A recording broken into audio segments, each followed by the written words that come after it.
سلام ناموسن خوش آمدید به چنل یحیی.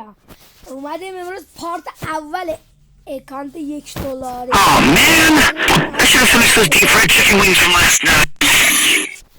حالا از ماش شروع کنیم که اینو داره، اینو مال بویاپسه داره، اینو مال سترایگان است، اینو داره، اینم داره ماش خوشگله، اینم داره دیگه، اینم داره.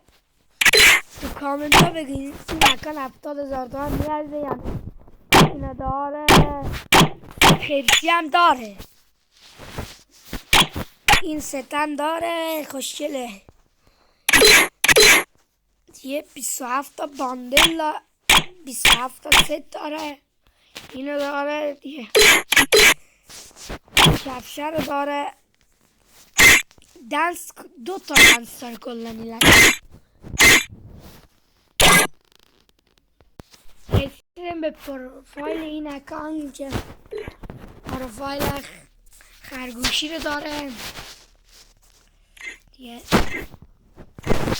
کیفاش 9 تا کیف داره، 7 تا چتر داره دیگه، 12 تا لوت باکس داره، 12 تا اسکیت داره،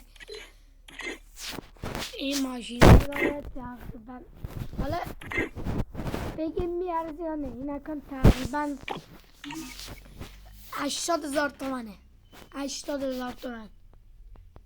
تو کامنت ها بگین میارزه یا نه. شما که من میگم میارزه، شما بگین. حالا یه سوالسه اینو بزنیم، لطفا چنل ما رو سابسکرایب کنید تا اکانت های گرونتر بزنیم. بعدش میریم سراغ پارت دومش، اکانت $5. لاین هم از کاناش بگین این اکانت میارزه یا نه. خداحافظ. این هم از ویدیو امروز ما. خداحافظ. Oh man! I should have finished those deep fried chicken wings from last night.